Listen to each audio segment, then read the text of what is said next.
साथियों नमस्कार, मैं हरिश्चंद्र बर्णवाल इस वीडियो में आप सभी का स्वागत करता हूं। दोस्तों, वक्फ पर आज मैं एकदम उलट कहानी आपको दिखाना चाहता हूं, बिल्कुल उल्टी हुई कहानी। आप समझिए कि पूरी की पूरी कहानी ही मैं पलटने जा रहा हूं।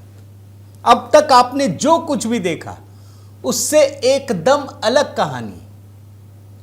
वक्फ पर दोस्तों विवाद अभी थमेगा नहीं, याद रखिए, ये अभी चलेगा और जब इसका इंप्लीमेंटेशन होगा तब क्या होगा आप सोचिए। मैंने तो बाबा का बुलडोजर वाली कहानी दिखा दी, अगर नहीं देखा देख लीजिएगा, कल शाम को ही किया था। बाबा का बुलडोजर गरज रहा है, उसका असर तो पड़ेगा ही। लेकिन मैं आज बाबा की बात नहीं कह रहा, आज तो मैं नीतीश कुमार की कहानी दिखाना चाहता हूं। नीतीश कुमार के बारे में जमकर चारों तरफ यह विवाद बनाया जा रहा है, यह नैरेटिव पैदा किया जा रहा है कि अब तो मुसलमानों ने ठान लिया है कि नीतीश कुमार जी को सबक सिखाया जाएगा। ये चल रहा है, कहीं पोस्टर लगा रहे हैं जहां नीतीश कुमार जी को आरएसएस के ड्रेस को पहनते हुए और व्यंग्य कसा जा रहा है। हर तरफ जहां भी देखिए लोग मोदी से ज्यादा गुस्सा नीतीश कुमार पर निकाल रहे हैं, नायडू साहब पर निकाल रहे हैं। उसमें भी नीतीश कुमार कह रहे हैं कि इसका हिसाब लिया जाएगा, बदला लेंगे, चुकाएंगे बदला। मगर मैं उल्टी कहानी दिखा रहा हूं। मैं आपको यह दिखाना चाहता हूं कि आखिर नीतीश कुमार ने मुस्लिम वोटरों से क्यों बदला लिया। बिल्कुल उलट, छोड़िए उनकी बात। नीतीश कुमार सेक्युलर नेता माने जाते हैं, लेकिन आप जानते हैं हमारे सेक्युलरिज्म जो मैं देखता हूं और आप भी मेरे ख्याल से देखते होंगे, सेक्युलरिज्म का यह मतलब है कि तुष्टीकरण, गलत हो सही हो इससे कोई मतलब नहीं। बस चूंकि मुस्लिम कट्टरपंथी हावी हैं तो वो जो कहेंगे मान लीजिए। 3 तलाक उनके लिए अच्छा है, मोदी जी खत्म करते हैं, विरोध करते हैं। शाहबानो केस से लेकर आज तक इनको पता है कि ये जो वक्फ बिल पेश हुआ है, पारित हुआ है, विधेयक बना, कानून बना, उसमें बुराई नहीं है, लेकिन चूंकि मोदी जी ने पेश किया तो बुरा लगता है। और नीतीश कुमार ने कैसे कर दिया। इतना सब कुछ होने के बाद भी अगर नीतीश कुमार ने दोस्तों मोदी जी से कन्विंस हुए, मोदी सरकार से, और मुसलमान कट्टरपंथी मुसलमानों के खिलाफ जाकर इस बिल का समर्थन किया है, तो आखिर उसकी वजह क्या है। और इसीलिए मैं कह रहा हूं कि नीतीश कुमार ने मुस्लिम वोटरों को दरअसल सबक सिखाया है। और इस सबक सिखाने के पीछे की वजह क्या है, इनसाइड स्टोरी क्या है। कई लोग माहौल बना रहे हैं कि जेडीयू में 2 फाड़ हो गया, भैया टूट गई जेडीयू, बिहार से पहले बर्बादी के कगार पर है नीतीश कुमार। जरा आपको आंकड़े दिखाता हूं। आप सबको प्रणाम करता हूं दोस्तों। एक बहुत ही इंटरेस्टिंग कहानी आपके सामने रख रहा हूं। आप भी कमेंट कीजिए बिहार की राजनीति पर, इस पर आप कैसे देखते हैं। मैं तो अभी आपको पूरा आंकड़ा दिखाऊंगा। आप सभी को जय सिया राम, हर हर महादेव इस कमेंट के साथ शुरू कीजिएगा दोस्तों। जो इस समय नैरेटिव बनाया जा रहा है कि वक्फ बिल पर जेडीयू में 2 फाड़ हो गया, खत्म हो रही है पार्टी, बर्बाद हो रही है पार्टी। भैया कम से कम इस मसले पर बर्बाद हो जाएगी जेडीयू, आपको लगता है क्या। नेता छोड़ छोड़ के भाग रहे हैं, चुनाव से पहले पता नहीं क्या होगा। और उसके बाद दोस्तों मैं आपको दिखाता हूं, एक के बाद एक करके 4 नेताओं ने छोड़ दिया। 4 मुस्लिम नेताओं ने छोड़ा नीतीश कुमार का साथ। जेडीयू में बवाल कौन कौन है जरा देखिए। अल्पसंख्यक मोर्चा के प्रदेश सचिव मोहम्मद नवाज मलिक, जेडीयू के नेता कासिम अंसारी, अल्पसंख्यक प्रकोष्ठ अध्यक्ष शाहनवाज आलम इस्तीफा दे चुके हैं। फिर जेडीयू के अल्पसंख्यक विभाग के प्रदेश महासचिव मोहम्मद तरबेज सिद्दीकी अलीग, ये भी लेटर लिख के भेजा। एक है राष्ट्रीय महासचिव गुलाम रसूल बलियावी, ये भी नाराज दिखे। ये कह रहे कि सेक्युलर शब्द जेडीयू के भीतर नंगे हो गए। और जब मैं वीडियो बना रहा हूं उससे पहले देखा, अभी थोड़ी देर पहले ये भी न्यूज़ मुझे मिली कि एक नेता है नदीम अख्तर, लीजिए 5वां नेता, 5वां झटका लग गया। आप देख रहे हैं दोस्तों, मैं आपको बताऊं, ये दरअसल ये जो मुस्लिम नेता है ना, ये नीतीश कुमार पर बोझ बन गए। यही तो वो चाहते थे। अब देखिए, एक सवाल रह रहा है अभी भी कि आखिर नीतीश कुमार ऐसा क्यों चाहते थे। इसका जवाब मैं दूंगा, लेकिन इससे जुड़ी हुई कुछ खबरें आपको दिखा देता हूं। बिहार में तेजस्वी यादव, उनको भी मौका मिल गया। वो भाजपा से ज्यादा जेडीयू पर हमलावर है। जेडीयू तो एकदम एक्सपोज्ड हो गई, ये हो गया, वो हो गया। और जेडीयू ही नहीं दोस्तों, बल्कि बीजेडी और वाईएसआर सीपी, इन्होंने राज्यसभा में व्हिप जारी नहीं किया। बोला जो आपको मन करे आप अपना वोटिंग दीजिए। यानी यहां भी बिखरा हुआ। और आपको जानकर यह आश्चर्य होगा कि लोकसभा में वाईएसआर सीपी हो या बीजेडी हो, इन दोनों ने विरोध में मत दिया था, राज्यसभा में व्हिप जारी ही नहीं किया।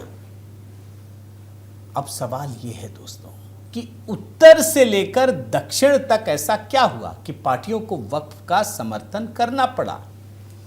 और खास करके जनता दल यूनाइटेड, नीतीश कुमार, आखिर ऐसे फैसले क्यों करने पड़े। मैं आपको बताऊं, नीतीश कुमार अगर आज मुसलमान वोटरों से नाराज है तो इसकी बड़ी वजह खुद ये वोटर हैं। क्योंकि नीतीश कुमार जी ये समझ गए कि ये जो मुस्लिम वोटर है, जो सेक्युलरिज्म के नाम पर कुछ भी करवाने की कोशिश करते हैं, दरअसल वो वक्त आने पर साथ ही नहीं देते हैं। और कई चुनाव से दोस्तों मुसलमानों ने, जो वोटर हैं, ये नीतीश कुमार को लगता है मैं राजनीति की बात कह रहा हूं, उन्होंने हमेशा धोखा दिया है। अब आपको मैं एग्जाम्पल दे देता हूं। चलिए पीछे वाले चुनाव से ही चलते हैं। 2024 लोकसभा चुनाव ले लीजिए। जेडीयू ने सिर्फ एक मुस्लिम उम्मीदवार को टिकट दिया, जानबूझकर। क्यों दिया ये भी अभी मैं आपको दिखा दूंगा। और ये है मुजाहिद आलम, किशनगंज लोकसभा सीट से। अच्छा, किशनगंज एकमात्र ऐसी सीट है जहां अल्पसंख्यक मतदाता ज्यादा है, मुसलमानों की संख्या सबसे अधिक है। लेकिन नीतीश कुमार की पार्टी के ये उम्मीदवार मुजाहिद आलम चुनाव जीत नहीं पाए। कौन जीता जानते हैं? कांग्रेस के उम्मीदवार मोहम्मद जावेद। और इस प्रकार से जेडीयू ने पिछले लोकसभा चुनाव में 2024 में एक मुस्लिम कैंडिडेट उतारा जरूर, कोई जीत नहीं पाया। यह मैं लोकसभा की बात बता रहा हूं आपको। और अब मैं आपको जरा विधानसभा की बात करता हूं। पिछला विधानसभा, इस साल तो चुनाव है ना, तो 2020 में भी हुआ था। 2020 में जेडीयू ने 11 मुस्लिम उम्मीदवारों को टिकट दिया। 11, बड़े ध्यान से सुनिए। क्यों सेक्युलरिज्म का नशा उतर जाता है ये देखना चाहिए। 11 मुस्लिम कैंडिडेट्स में दोस्तों एक भी कैंडिडेट चुनाव जीत नहीं पाया, कोई भी मुस्लिम उम्मीदवार नहीं। आप सोचिए क्या स्थिति है। अरे नीतीश कुमार से आप उम्मीद तो बहुत करते हैं, लेकिन वोट कहां देते हैं। मोदी पे सवाल तो बड़े खड़े करते हैं। भाई हेमंत बिस्व शर्मा ने अगर कहा कि हमको वोट नहीं चाहिए, क्यों कहा? कोई लोकतंत्र में बोलता है क्या ऐसा? उनको पता है देंगे ही नहीं, कुछ भी कर दो। तभी तो उन्होंने कहा ना, अब अच्छा है बुरा है मैं इस चक्कर में नहीं आपको फंसा रहा, मैं उस तरफ जा ही नहीं रहा। मैं आपको सिर्फ एक विश्लेषण दिखा रहा हूं दोस्तों। भाई चलता है ना टीवी में, मुस्लिम वोटर कहां जाएंगे, वो नहीं जाएंगे भाजपा के पास, तो भाजपा वाले बोलते हैं हमको नहीं चाहिए। नीतीश कुमार ने सब कुछ करके देख लिया, गए नहीं। 11 के 11 मुस्लिम कैंडिडेट्स विधानसभा में और सब चुनाव हार गए। और मजेदार बात आपको बताता हूं दोस्तों, नीतीश कुमार ने 2020 में मुसलमानों से यह वादा किया था कि हम आपको 10% सीट देंगे, 10%। नीतीश कुमार की पार्टी 115 सीटों पर चुनाव लड़ी और 11 सीटों पर मुसलमानों को टिकट दे दिया, सब हार गए। 2020 में सारे कैंडिडेट हार गए, विधानसभा चुनाव में, 2024 में लोकसभा चुनाव वो भी हार गए। और जाहिर तौर पे चूंकि जेडीयू को चुनाव जिताना नहीं है और जेडीयू भाजपा की जीत हो रही है, तो मुस्लिम कैंडिडेट्स की संख्या भी गिर गई। जो विधायक हैं 2015 में 24 थे, 2020 में गिरकर 19 रह गया। और मैं जरा बाकियों की भी बात बता देता हूं। 2015 में जो विधानसभा चुनाव है, जेडीयू क्या तो बता दिया 11 मुस्लिम कैंडिडेट, नहीं 2015 का आइए, ठीक 2020 पिछला, उससे पिछला 2015 का आइए, जरा जेडीयू का ही इतिहास में आपको बताता हूं। जेडीयू ने उस समय भी 11 मुस्लिम उम्मीदवारों को टिकट दिया, 5 मुस्लिम उम्मीदवारों ने जीत हासिल की। लेकिन जानते हैं उस समय का चुनाव जेडीयू ने राष्ट्रीय जनता दल और कांग्रेस के साथ गठबंधन बनाकर चुनाव लड़ा था, और गठबंधन को कुल दोस्तों 178 सीटों पर जीत मिली, जेडीयू को अकेले 71 सीट पर। लेकिन मुस्लिम उम्मीदवार तब भी कम थे, आप देखिए। और 2010 से अधिक भले जीते, लेकिन तब भी कम जीते। और एक बात आपको बताता हूं दोस्तों कि जिस तरह से मुसलमानों ने नीतीश कुमार की पार्टी का धीरे धीरे साथ छोड़ा, राजद और कांग्रेस का साथ पकड़ना शुरू किया। मतलब अगर भाजपा के साथ नीतीश कुमार हैं, भले अच्छा काम करते रहे, मुसलमान वोट नहीं देंगे, ये तय हो गया। वो देंगे आरजेडी को, वो देंगे कांग्रेस को। बल्कि मैं आपको बीच में एक जानकारी और दे देता हूं कि 2020 में जो 11 सीटों पर नीतीश कुमार ने मुस्लिम कैंडिडेट खड़े किए और सब हार गए, ओवैसी की पार्टी के 5 विधायक जीत गए दोस्तों। आप सोचिए, ये हाल है। अब नीतीश कुमार क्यों देंगे भाई? जब आप हमें वोट ही नहीं दे रहे हो तो आपकी हर मनमानी बात क्यों सुनी जाए? मैं आपको उसकी इनसाइड स्टोरी दिखा रहा हूं। और मजेदार चीज आपको और दिखाता हूं दोस्तों कि सारे मुस्लिम वोटर राष्ट्रीय जनता दल और कांग्रेस के पास चले गए। लेकिन इसका एक साइड इफेक्ट क्या हुआ वो भी बता देता हूं। जो यादव वोटर है वो धीरे धीरे इससे छिटकने लगे, वो भी देखते हैं। और इसीलिए मैं आपको कुछ सीटों के बारे में बताता हूं। महागठबंधन के 4 मुस्लिम उम्मीदवारों में से, मैं 2024 के लोकसभा चुनाव की बात कह रहा हूं, महागठबंधन के 4 मुस्लिम उम्मीदवारों से कांग्रेस ने 2 मुस्लिम नेताओं तारिक अनवर और मोहम्मद जावेद को सीमांचल की सीट है कटिहार और किशनगंज से टिकट दिया, दोनों जीत गए। दूसरी तरफ आरजेडी, जिसके पास यही कहा जाता है ना कि यादव मुसलमान प्रभावी वोट बैंक है, 2 मुस्लिम उम्मीदवारों को उतारा और दोनों हार गए। देख लीजिए, दोनों सीटों पर हार गए। क्यों हारे? क्योंकि ये जो माई का समीकरण है ना यादव वाला, वो हार रहा है। अब जरा मैं कुछ और फैक्ट आपके साथ रखना चाहता हूं दोस्तों, और आप देखिए, मैं पिछले लोकसभा चुनाव की बात करता हूं। 2024 में एनडीए ने 30 सीटों पर जीत हासिल की, इंडिया अलायंस ने 9 सीटों पर।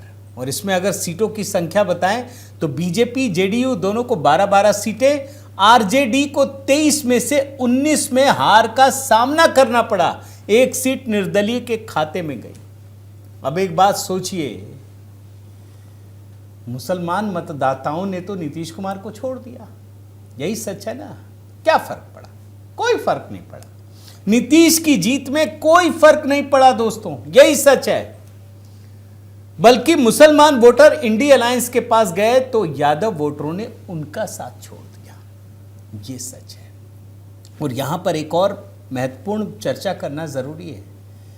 इस पूरे सियासी समीकरण में मुसलमानों में से जो पसमानदा मुसलमान हैं, आज जो काम किया है ना नीतीश कुमार जी ने, वो जरूर जेडीयू के पास जा सकते हैं। और पसमानदा मुसलमान आप जानते हैं बहुत पिछड़े हुए हैं, पिछड़े वर्ग से आते हैं।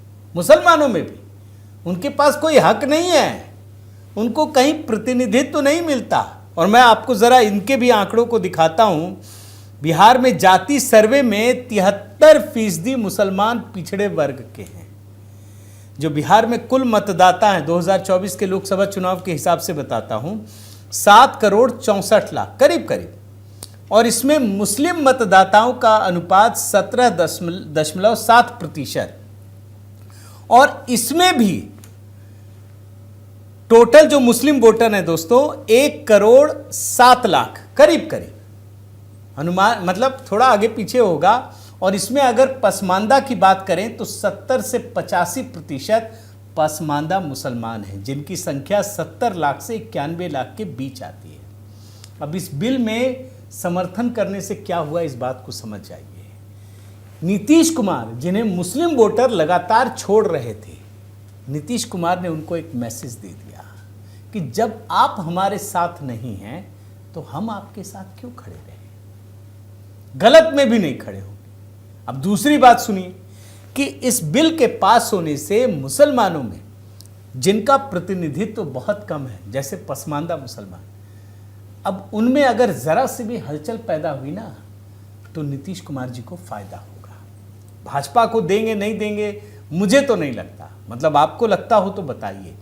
तो ये है दोस्तों वक्फ बिल को लेकर एक बड़ी इनसाइड स्टोरी। आप ये मत समझिएगा कि वक्फ बिल पास हो गया और कानून बन गया तो सब खत्म हो जाएगा, ये भूलते नहीं हैं, ये आपको बार बार याद दिलाएंगे। और मैं तो बल्कि ये देखता हूँ, अभी जब यूपी में कार्रवाई हो रही है ना, यूपी की कहानी आप ज़रूर देखिएगा अगर आपने नहीं देखा है। कल रात को हमने बनाया था कैसे बाबा का बुलडोज़र मॉडल सक्रिय हो गया है। जब इस पर कार्रवाई होगी ना तब ये विवाद और बड़ा करेंगे, याद रखिएगा। मोदी जी को बदनाम करने की कोशिश करेंगे।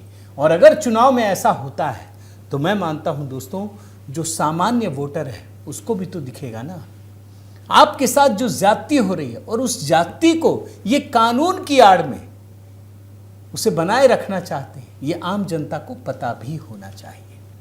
तो मैं मानता हूं दोस्तों वक्फ बिल का एक बहुत ही व्यापक असर बिहार के चुनाव पर पड़ने वाला है। और मैं मानता हूं, निजी तौर पर मेरा मानना है कि इससे नीतीश कुमार जी को फायदा होगा, कोई नुकसान नहीं होगा। आप क्या सोचते हैं ज़रूर बताइएगा। और आपसे निवेदन करता हूं दोस्तों कि कमेंट के साथ इस वीडियो को शेयर कीजिए, लाइक कीजिए, बेल आइकन दबाइए। अगर आपने चैनल सब्सक्राइब नहीं किया है तो ज़रूर कीजिए। और हाँ, HB मेलोडी उससे ज़रूर जुड़िएगा। बहुत बहुत धन्यवाद। जय सिया राम।